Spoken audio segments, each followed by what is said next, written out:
Welcome everyone who's joined us. My name is Susan Law. I'm the Knowledge Mobilization Lead for Long COVID Web, and very delighted to welcome two excellent speakers today.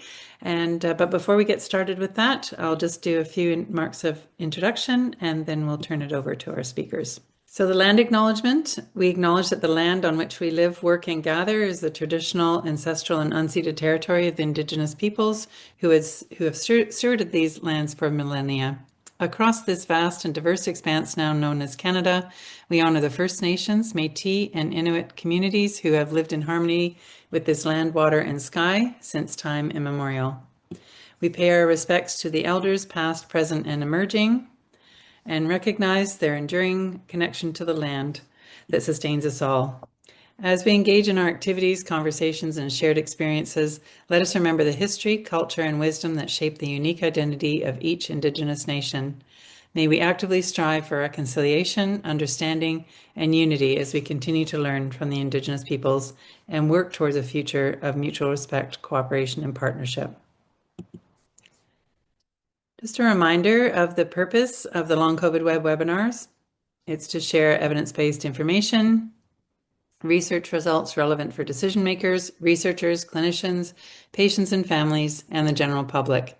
Secondly, to provide ongoing updates, spotlights on emerging evidence and scientific information about the activities of our national network. And thirdly, to contribute to reducing and managing misinformation about long COVID. We do have a code of conduct. The link is there in this slide. And essentially, it states that we value highly the engagement around science and its interpretation, as well as its application. A commitment to reasoned discourse, as stated in our code of conduct, comes with the responsibility for all to ensure that any comments or questions remain within the spirit of positive, constructive, and respectful discussion. So we welcome any and all comments and questions in this spirit. Thank you. Your cameras and mics are off, but please post your questions actually in the Q&A, not the chat. The chat you can use to just make your own comments or chat with each other, but please post your questions in the Q&A, which is in a little button at the bottom of your screen, and we will do our best to review and address as many questions as we can. These sessions are recorded, and we do have permission from the speakers to post this session online following the webinar. So we welcome your thoughts about how these sessions could be most helpful to you and people you work with or care for. Please complete our very short feedback survey, which we will post during the webinar. So I'm going to now turn it over to our first speaker. We have Dr. Hanna Ollila, who is from the University of Helsinki and also at Mass General Hospital in the USA in Boston. She's a group leader at the Institute for Molecular Medicine at the University of Helsinki in Finland. So I'll turn it over to you, Hanna. Thank you so much for joining us today.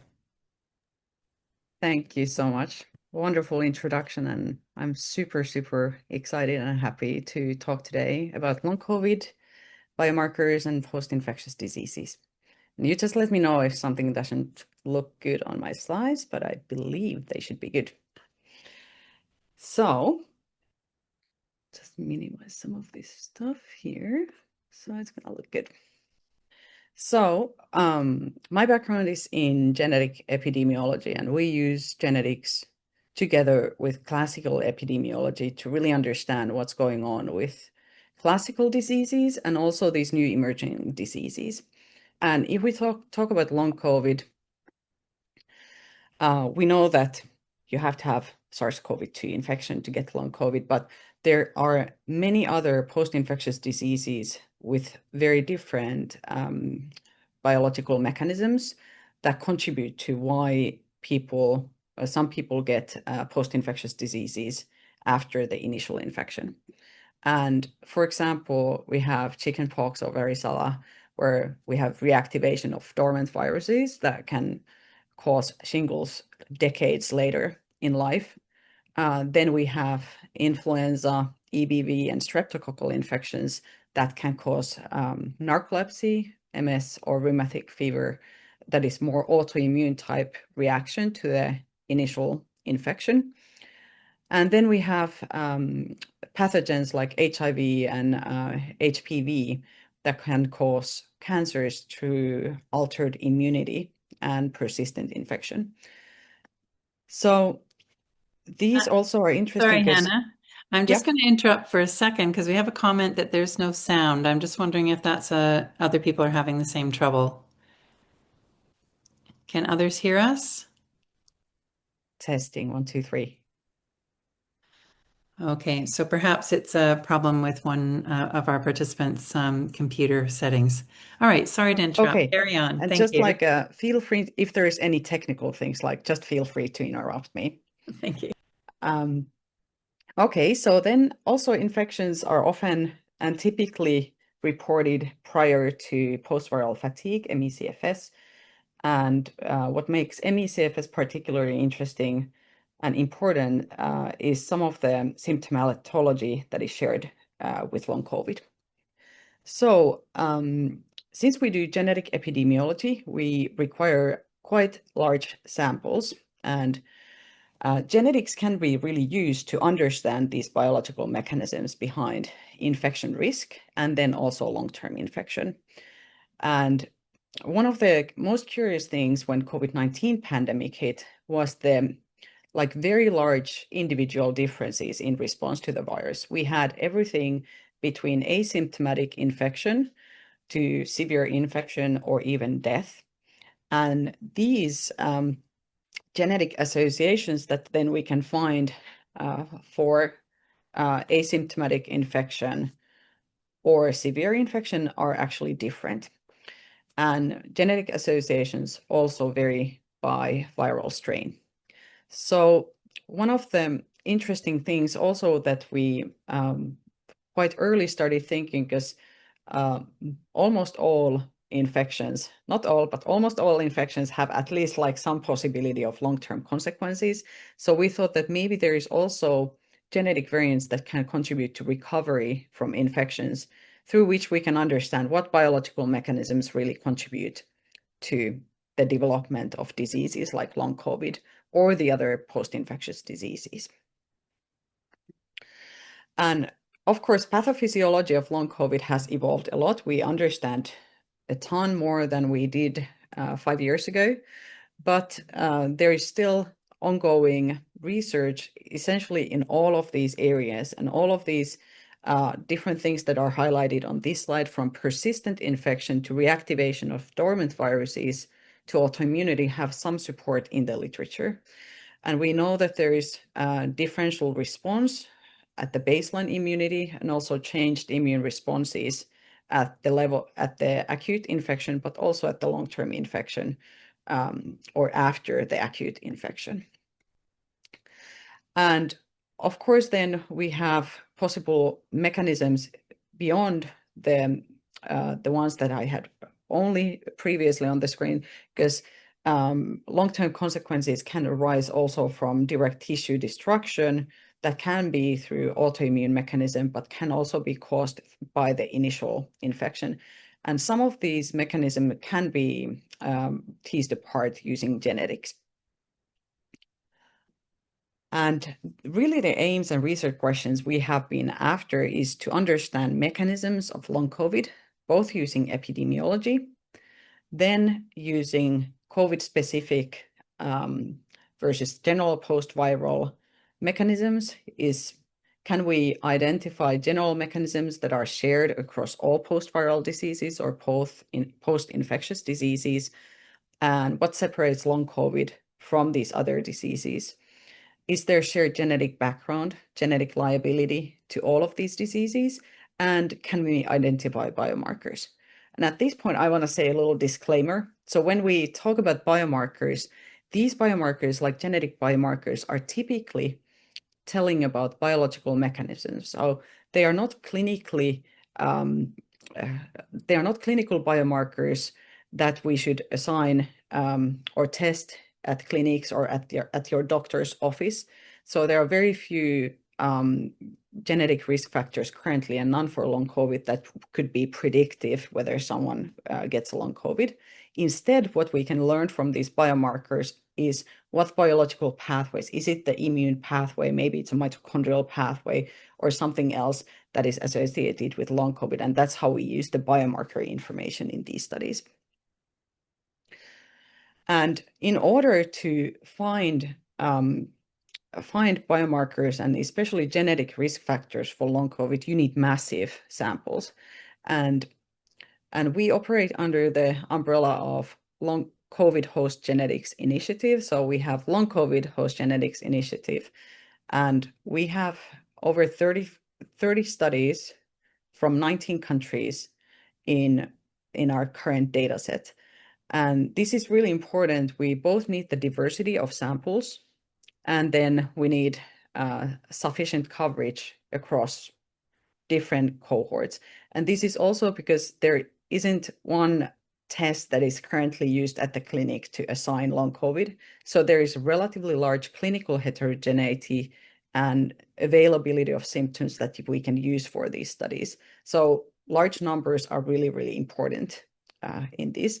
And if anyone wants to collaborate on this, there's a ton of space and opportunities within this consortia to join and contribute in a very significant level.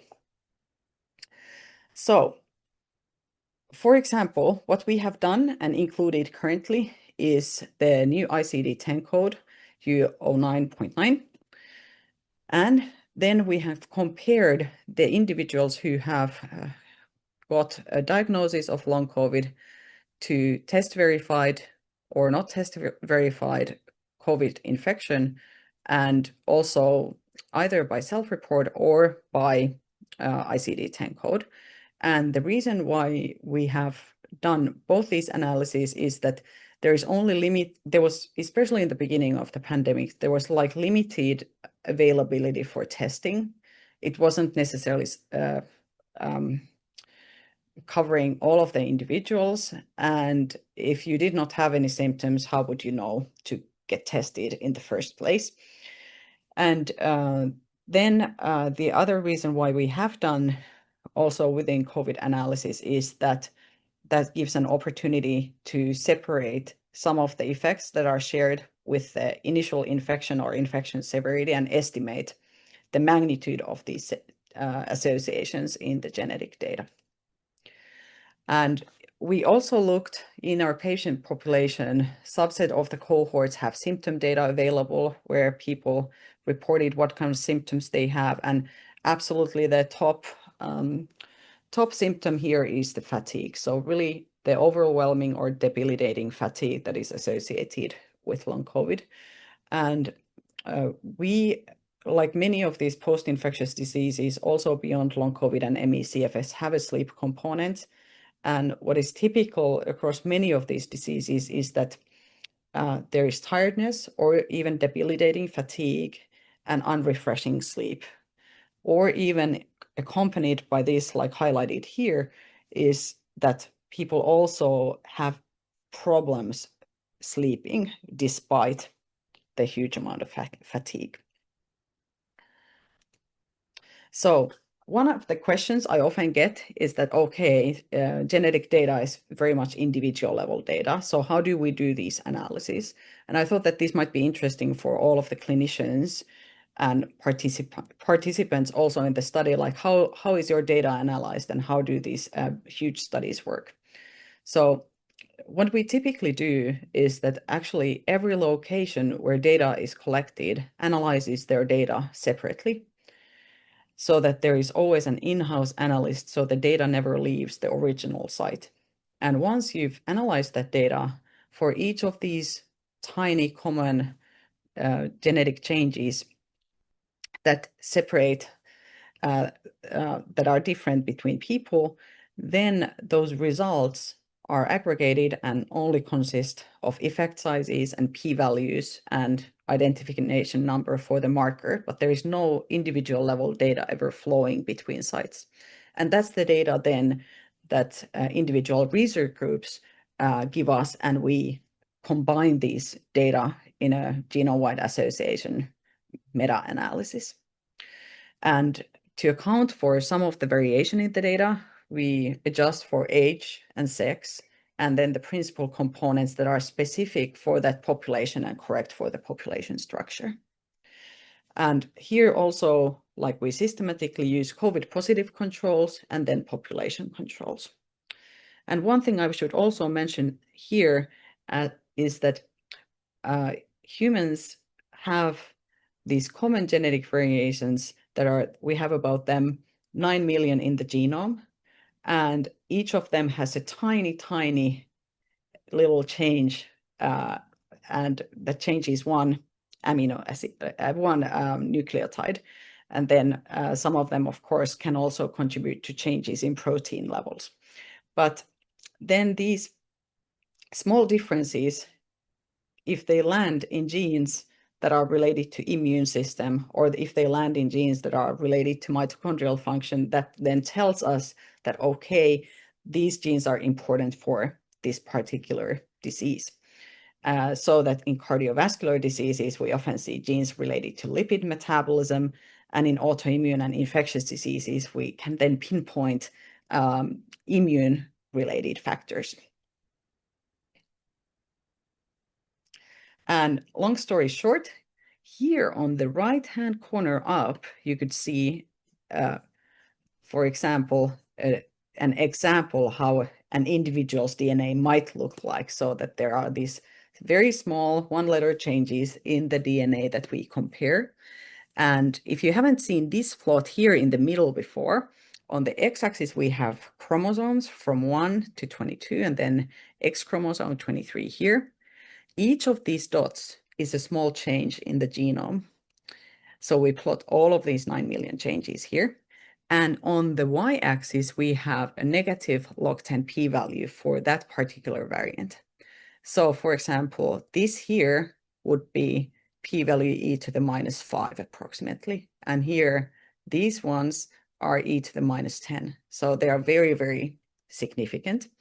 And because genotypes that are close to each other in the genome correlate with each other, then we start seeing these peaks, that these variants that are close to each other in chromosome 6 are then all genome-wide significant, and because they create this peak here, we call this a Manhattan plot, representing the Manhattan skyline. So now you're all experts in reading genome-wide association studies.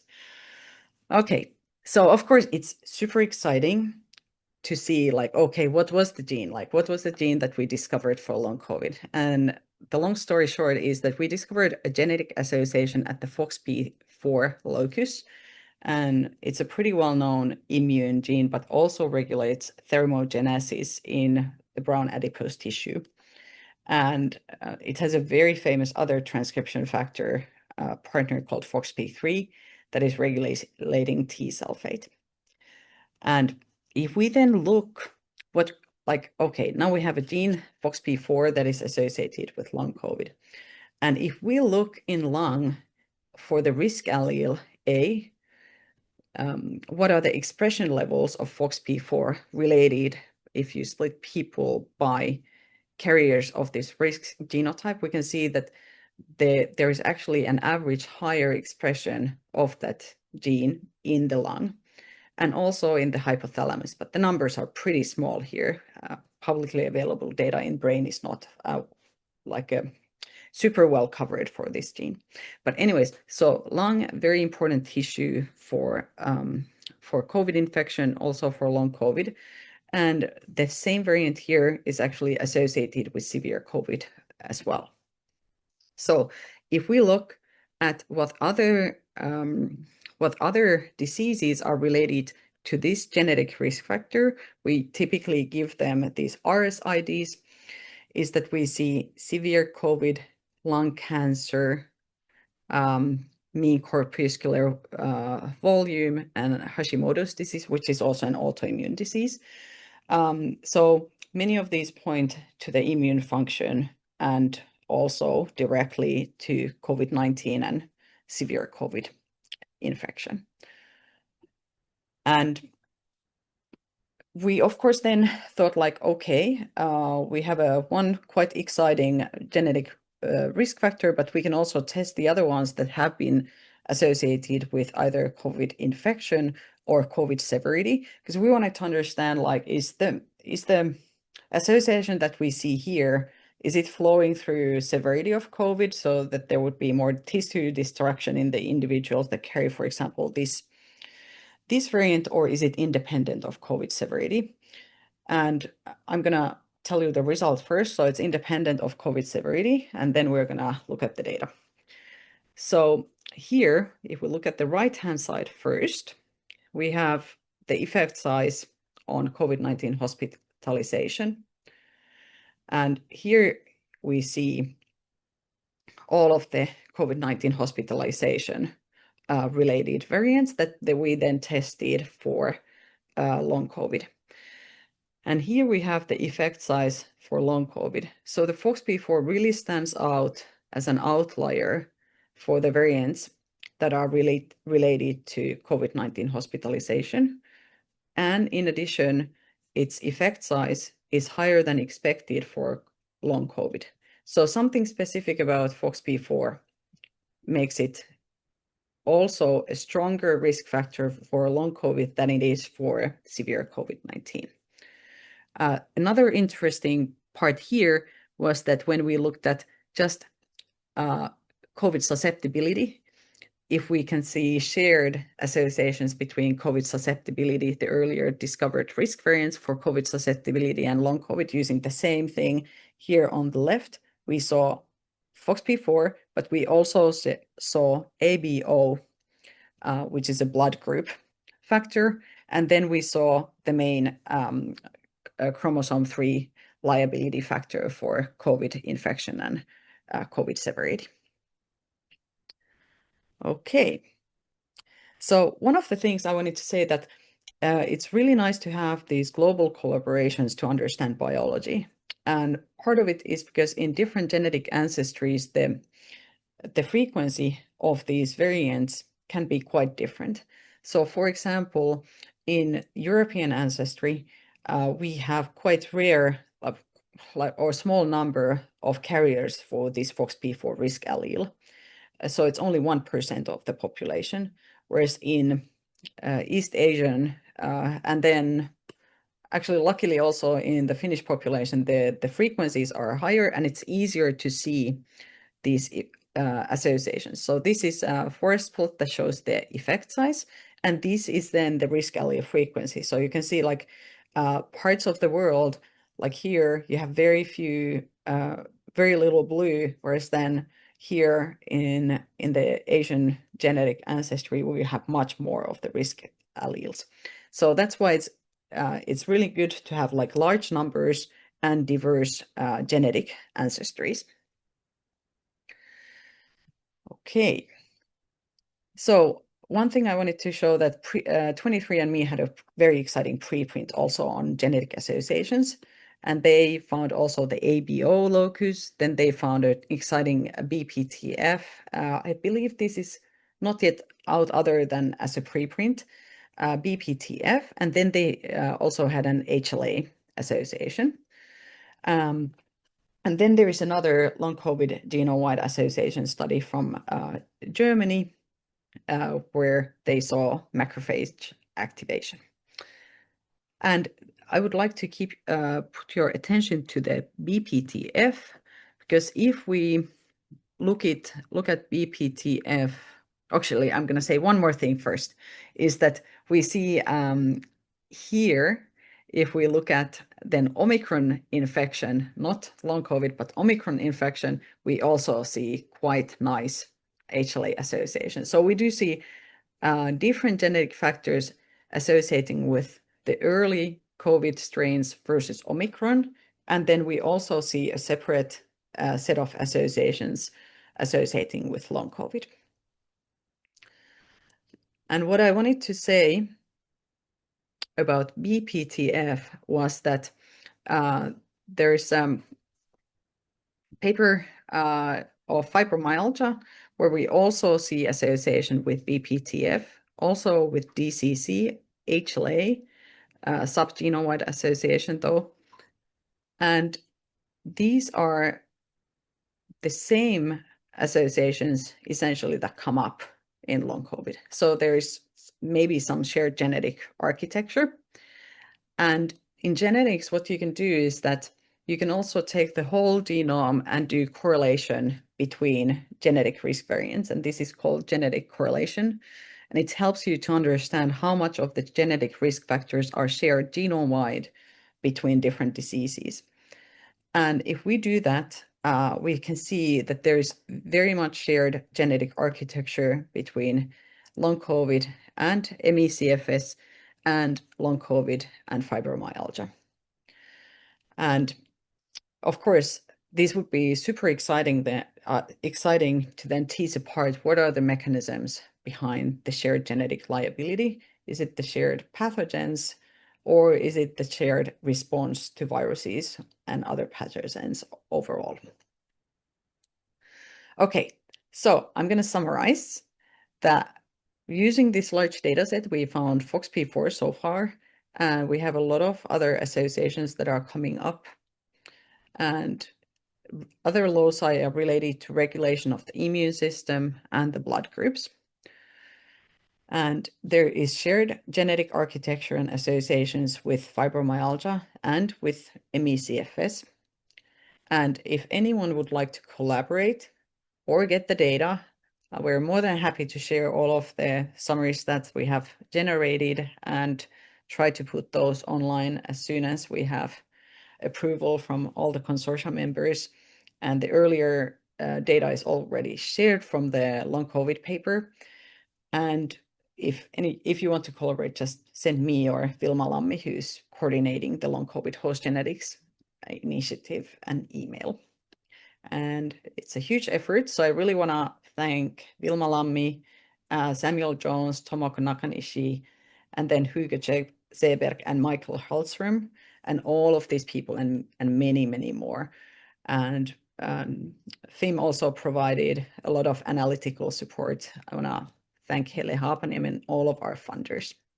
And thank you so much for your attention. I would be very happy to take any questions if we have time for that. Perfect. Thank you so much, Hanna. That was a terrific overview and lots of interesting stuff there. And we have the first question was about whether or not there were studies in Canada that had been included or whether there were just studies in Canada. And Angela provided a quick answer, which just says there are studies in Canada that have been presented at our annual meeting for Long COVID Web. But Angela, I don't know if you want to add to that comment and answer. Sure. The Canadians have something called the Genome Canada, and the Genome Canada project actually has contributed data to some of these bigger initiatives. Our group did a review that was presented. It was done by one of our fellows, and also there's been specific sort of looks at specific conditions as well. So there was one abstract that was submitted for Long COVID Web, for this coming conference as well. So there are some things going on the Canadian front, and we actually, Genome Canada contributed quite a bit of data to the various COVID initiatives as well. Great. Hanna, did you want to add anything? Well, I have to say that Canada has been very, very generous with running GWAS associations also for these meta-analyses and has contributed a lot to these. And actually, the fibromyalgia stuff I showed is coordinated from Toronto. Great, thank you. So we have another question. I would love to see this applied to Indigenous populations like First Nations, Métis, and Inuit peoples or Sami peoples, since it seems we are more susceptible to long COVID and very little research seems to be happening. Can anyone speak to this?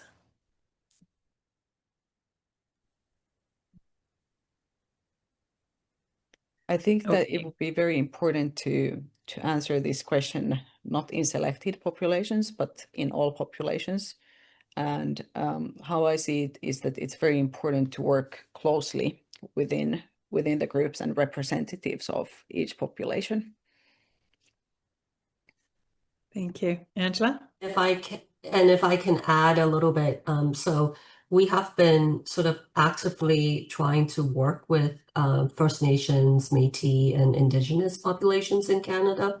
And there are so many issues. Long COVID is only one piece. And so that has been a little bit of a struggle on our end in trying to get things up and running. So we have protected funding for sort of looking at research on long COVID in indigenous populations. You know, I certainly welcome a side sort of chat, Brenda, if there are any connections that we can, Long COVID Web can do, and maybe Susan or Karen can follow up with you.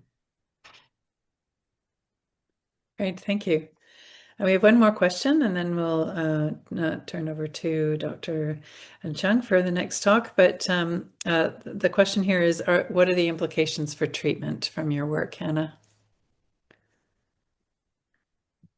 I think that with the FOXP4 alone, that is not, unfortunately, it's not like a, I was hoping that we could find like a GPCR receptor or something that we could target directly. But the first study, we were even with the massive amount of data that we got for the first release, we were still underpowered to find sufficient amount of associations. But I'm really hopeful for the next release because genetics has been a successful way of finding druggable targets, and there are great examples there, especially in the field of narcolepsy, where this has happened. So I think it's really important that now, well, unfortunately, we have larger sample sizes. It's good for research, but it's really unfortunate there is such a burden for these diseases. So I think that we will find a lot more druggable targets directly from these scans.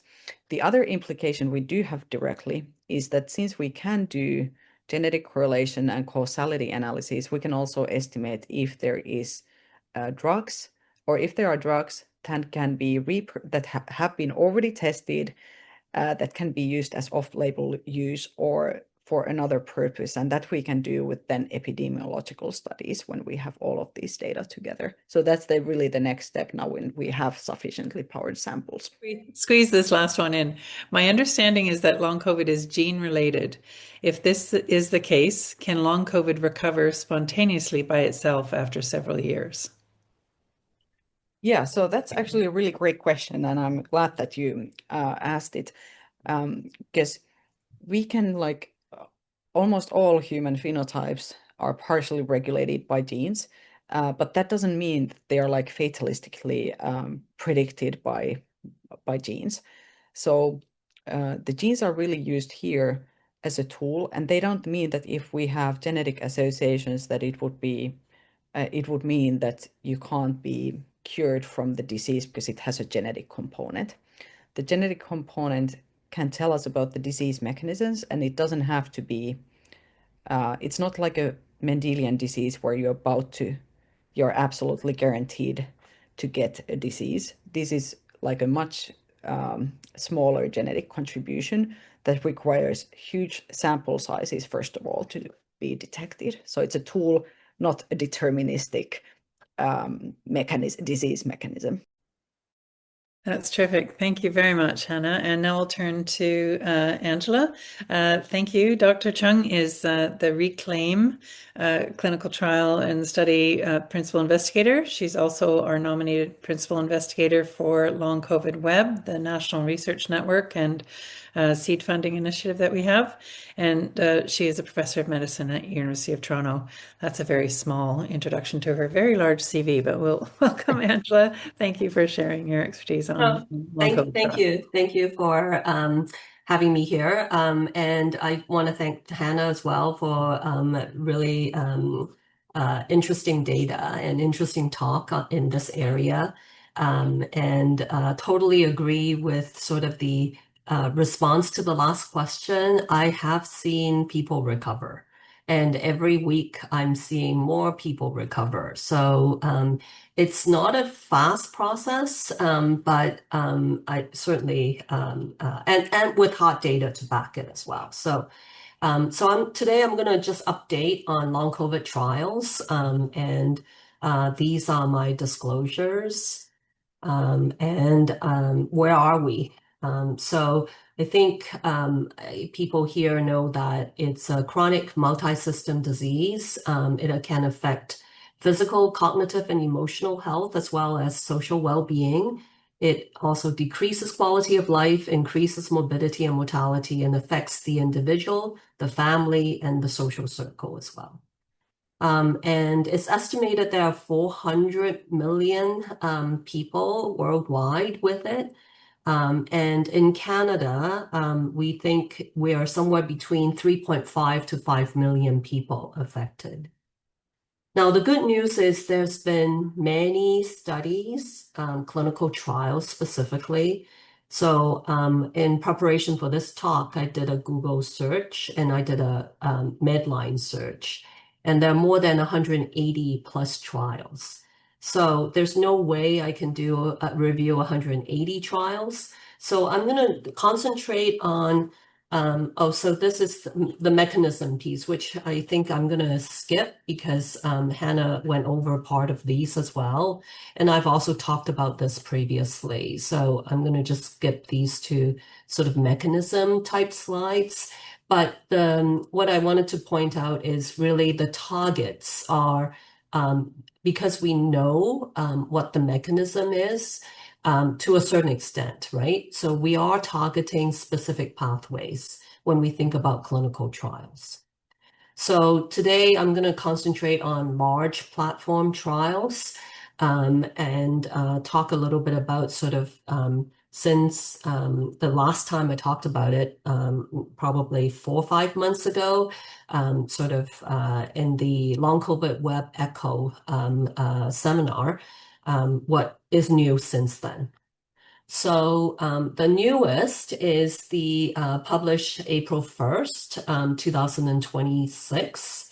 Yes, it was published on April Fool's Day, but it was one of the best news sort of in the long COVID literature. So this was published in Annals of Internal Medicine, and it's looking at fluvoxamine and metformin for fatigue in patients with long COVID. And so you heard from Hanna that actually fatigue is a common symptom in long COVID patients.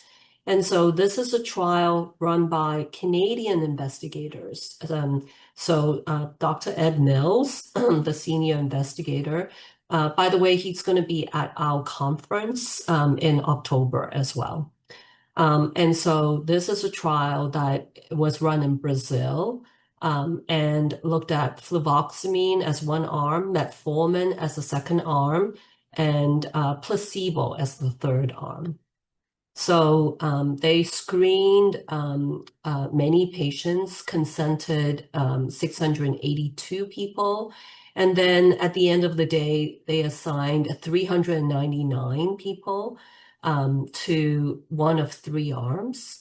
The placebo arm on the right, and fluvoxamine in the middle, and metformin on the left. You can see it's about 130 something to, it's sort of 1 to 1 to 1. And their endpoint, the primary endpoint is at 60 days, so 2 months. And the numbers are pretty good for follow-up, 133, 138, and 109. And they also looked at 90-day outcomes as well. And so I just want to give you a little more sense of sort of what the study population consists of. So mostly females. So as you can imagine, there are more females than males who are affected, but they have also a decent sample size for males as well. So it's 70-80% kind of split between sort of females to males, which is in the teens to 20s. Median age is in the mid-40s, which is very similar to clinical populations. Most people are non-smoker, non-current smoker, I should say. You can sort of say, look at this, like 78, 79% are non-smokers. They have a lot of fatigue. There is sort of, because it's done in Brazil, so pretty much the whole population is Hispanic. And if we look at other characteristics, there is about a decent size proportion that never had COVID vaccine before they complain of long COVID.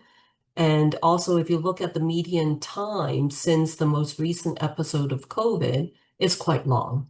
So we're talking about years, right? So this is in days. So 365 days is 1 year, so it's multiple years.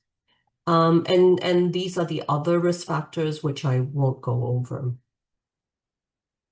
So the way to look at the results is I think I've presented the data on our RECLAIM trial. So they also use a similar sort of method, which is for most of these adaptive trials, this is what they do is using Bayesian approach.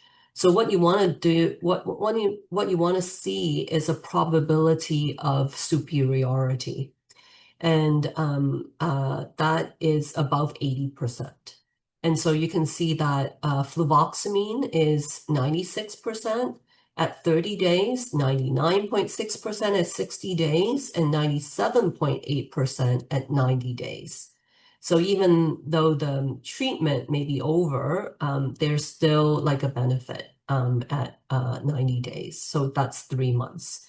Whereas for metformin, was consistently below 61, 72, 33, is consistently below sort of the 80 cutoff, because usually we like a high probability of benefit. And so if you look at the treatment effect for metformin, there is really sort of, like you look at the probability and then you look at sort of the treatment effect with regard to quality of life. So the first table was on fatigue score recovery, and the table 3 is on quality of life. And again, if you look at fluvoxamine has a high probability of improvement compared to placebo. And you can sort of see 100%, 98%, and 98% at 90 days as well. So this is one of the few positive trials that have a fair number of patients enrolled in it as well. And so, fluvoxamine can be sort of tried for in treating long COVID fatigue. Now, one of the issues about fluvoxamine is, it's an SSRI, so it's been used for mental health issues, anxiety, depression. But other than the sort of, serotonin pathways, there are other things that fluvoxamine may help with. So it reduces histamine release from mast cells. It interferes with lysosomal trafficking of the virus.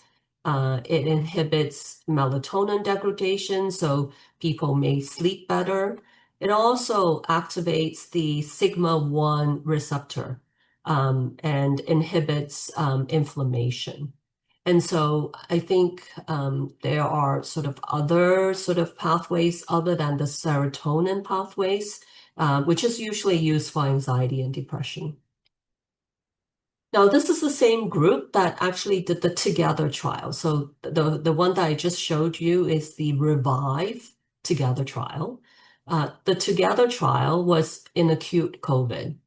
Now, in acute COVID, treating fluvoxamine, using fluvoxamine to treat at the beginning, these are in sort of high-risk outpatients. It reduces hospitalization and likely sort of decrease mortality a bit as well in these patients. And so that's why they went on to look at this to see if it actually reduces long COVID and help with long COVID recovery.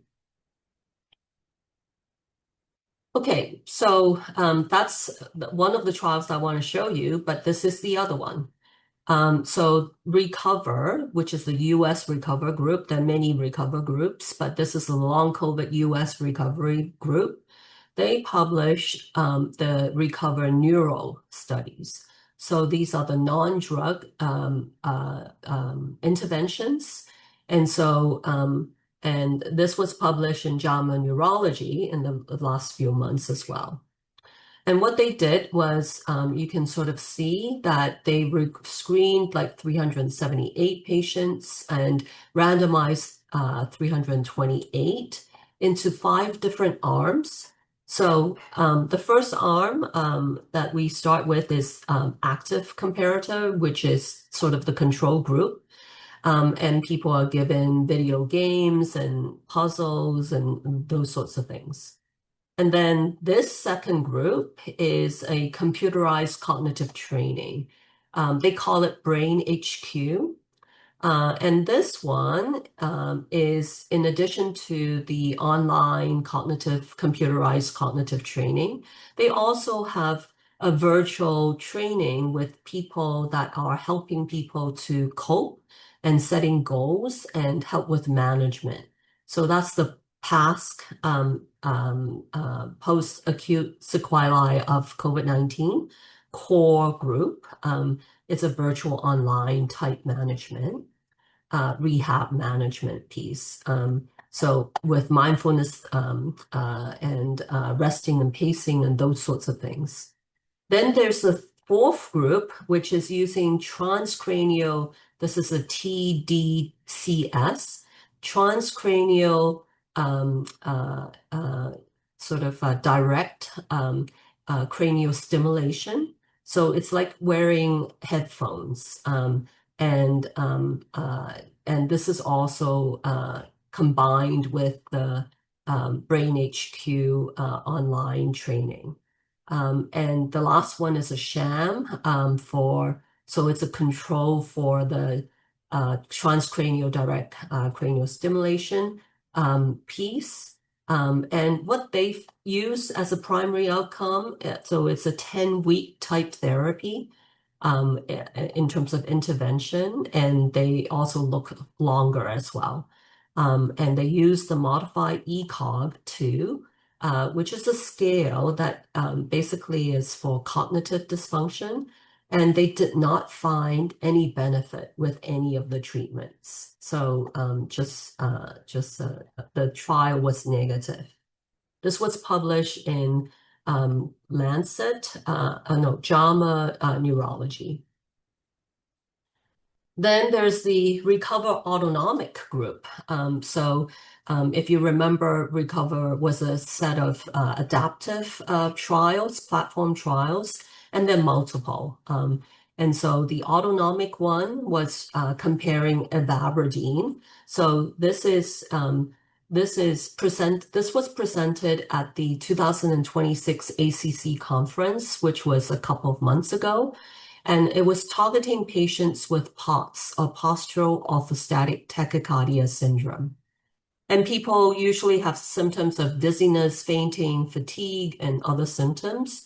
They included 181 patients, compared ivabradine to placebo, and they used it for 3 months. And then there's a 3-month follow-up. They also had coordinated care, where there are regular check-ins with a care coordinator with diet and lifestyle changes. And so it's versus usual care. So the results of that trial, which was presented, was did not improve POTS symptoms, but did produce significant reduction in the heart rate.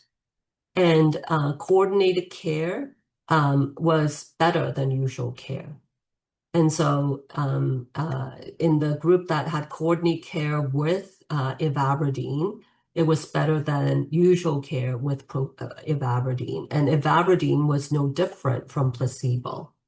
So that is another sort of negative trial, although coordinated care is looks helpful for patients in terms of their recovery. Now, around the same time, so in the last few months, Annals of Internal Medicine also published a Korean trial. It's using metformin in one arm and urso. So it's called urso deoxycholic acid, which is used for a liver disease, an autoimmune liver disease called primary biliary cirrhosis, or PBC. And what they found in their trial, so this was done, they screened 658 people. They randomly assigned 396 people, and they randomized to either to receive metformin, 130 something people, urso, 100 something people, and also placebo, which is also 130 odd patients as well. And the results was that there was really no difference between metformin, urso, or placebo in terms of past recovery over time. If you look at the sort of the past score, everyone sort of decreased over time, over an 8-week period, but there was no difference between placebo, metformin, or urso. So metformin and urso are thought to be immunomodulatory agents, and but this is now there's been multiple studies showing that may not be helpful. And I think you are familiar with this because I presented this previously. This is the RECLAIM drug trial where we randomized patients to pentostaphylline in blue and ibutylas in orange, and the black is placebo. And while overall patients improve in terms of the physical component score of SF-36, which is the main outcome, and 2 months was the sort of the primary outcome. There was really no difference between the three groups. And again, we looked at probability of benefit. So when we look at ibutylas, the probability of benefit was really low. And when we look at pentostaphylline, it was also quite low as well. So it was another negative trial. Okay, I'm going to spend the next few minutes. I know there's a lot of discussion recently on viral or viral particle persistence. So just want to show you the STOP PAST trial, which is looking at Paxlovid and looking at symptoms in adults with lingering symptoms, long COVID, basically. And this is a 2-to-1 randomization to Paxlovid versus placebo plus ritonavir, and 15-day intervention with a 15-day follow-up. And the primary outcome was really symptom severity and on a Likert scale, and there was no difference in that trial. This is the other sort of trial, similar setup, like 49 versus 51 patients on the placebo slash ritonavir, and it was 1-to-1 randomization, 15-day intervention again, and 6 weeks follow-up. Use a different sort of patient-reported outcome tool called PROMISE. And again, there was no difference. So this is the PAX-LC trial. This one is looking at RSLV, that's the compound 132. It's a much smaller trial, and there was no difference in the PROMISE fatigue scale. It is using something that lyses RNA, but this smaller trial also was negative as well. And then there's lots of interest around monoclonal antibodies for long COVID, and the biggest, most prominent trial is the Outsmart long COVID trial. So this is using SARS-CoV-2 monoclonal antibodies. Again, primary outcome was around 3 months.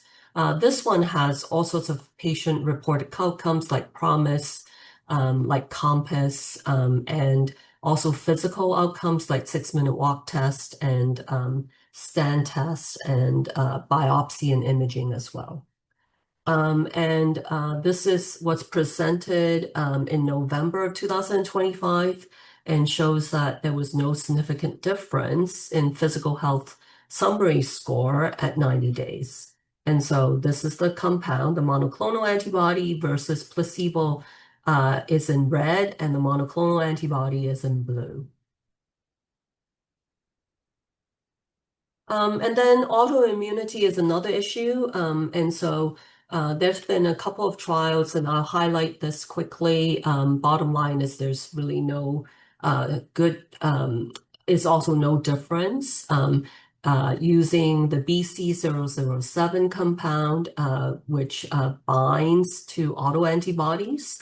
The thought was that COVID-19 or spike protein create normal autoantibodies. And so this is a decent sized trial, 119 patients, 1-to-1 randomization. This is a much smaller one, which I won't, it's called the RECOVER trial, which I won't go over, but there was really no difference in outcomes, but it's a much smaller trial. So to conclude, we have more than 180 clinical trials since 2020 that have been presented or published. And out of these, fluvoxamine looks promising for long COVID fatigue. And then there are ongoing trials that we expect results out this year. So I would stay tuned to those results.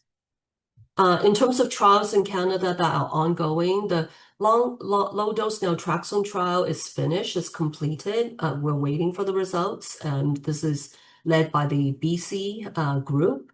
The RECLAIM high-ox trial is recruiting. We're about halfway through. The hyperbaric oxygen trial is recruiting. The taurine trial is recruiting as well. And we just started recruiting for the stellate ganglion block trial as well. We hope to update people at the 4th Canadian Symposium on Long COVID. Registration is open. Early bird deadline is June 30th. It's in October, mid-October in BC at the University of British Columbia. And you can come in person or you can join online. So it's a hybrid version. And with that, I thank you for your attention. That's terrific. Thank you very much for that overview. A lot of information there.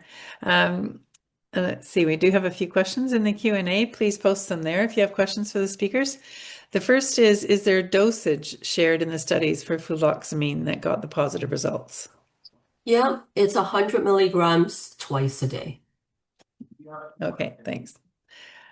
And secondly, is there research being done or treatments found for the unrefreshing sleep issue? So we have to take a multi-pronged approach to unrefreshing sleep. Some people have sleep apnea, so we use the Stop Bangs, survey to see if someone is at high risk for sleep apnea. If they are, we send them for sleep studies. So there are many different reasons, and we talk about sleep hygiene as well. Where you want to establish regular rhythm and do something relaxing like yoga nidra before you sleep. So there are many things that can be done for non-refreshing sleep. That's Can great. I add there one thing Oh, yes. Go about the ahead. sleep stuff? So I'm so glad to hear about the clinical research on sleep disorders. And we have 2 clinicians also in our team and a network as part of the Sleep and Circadian Rhythms Consortia. And there, one of the key interest areas and working groups is long COVID and ME/CFS. So there is a specific task force looking at long COVID and ME/CFS using the large biobank scale data. Yeah. Great, thank you. Is there a clinical trial on LDN? There are multiple clinical trials on LDN. The bigger ones are not published yet, but they're done. So we're just waiting for results. So hopefully this year sometime. That's great. And a crucial question, how does one apply to be part of these trials that are recruiting? So you can so you can go on the reclaimtrial.ca. Nick, can you put that website? And you can email sort of info at, I forgot exactly, but if you go on that website, you will find it. That's great, thank you. And is the stellate ganglion trial across different sites or only in Toronto? It's only in Toronto. Okay. Yeah. So there are multiple stellate ganglion block trials going on. Recover has one as well. I'm talking about the Recover in the US has one as well. Great. And last question, we have a question about vaccine injury. Someone who has had ME and FM since 1978 and never worse than moderate. After the Pfizer shot, I became severely ill, bedridden, and still not back to moderate. I guess the question is if there are trials or studies that are looking at vaccine injury. Our place actually are looking at sort of spike protein and other things. So it's an observational study. If you are interested, you can maybe send it to postcovidclinic@uhn.ca, and I'll try. Nick, can you put that in the chat as well? That's great, thank you. I just want to say a huge thank you to both of our speakers. Do have a look in the chat. There's an interesting comment from Dr. Iram Anis, who says that in Newfoundland, the pharmacies are not recommending the 100 milligrams fluvoxamine, but she is starting at 50 micrograms, I guess, milligrams, and dose escalating gradually. And I do the same. Yeah. I can tell you that in the trial, they don't do that. So but I do the same when when I'm using it off label and not in a clinical trial, I do 50 milligrams and escalate it to once a day versus twice a day. I'm so glad to hear, Iram, that we practice quite similar. So yeah. And I want to also make a comment that Dr. Anise and also Dr. Jane McKay, actually they co-chair the Long COVID Echo for healthcare providers. So mainly for physicians, but nurse practitioners and other healthcare providers are welcome as well. And you can go on the Long COVID website and register for Long COVID Web Echo. Now, this is for healthcare providers only. So it's good we want to provide a safe space for them to discuss cases and to get the latest on treatments and management as well. It's terrific. Hanna, any last words? Well, thank you so much. This was a great discussion, and I was so glad to be part of it today. And thanks especially for everyone for listening and questions and suggestions also on the chat. Thank you both very much. And Brenda, I noticed in the Q&A you've asked to follow up with the Indigenous community. We'll get back to you on that. So thank you very much, both of you. Have a lovely rest of the week, everyone, and enjoy the weather we're finally having in Canada anyway. And all the best to you on the West Coast, Hanna. Thank you. Thank you. Thank you. Bye.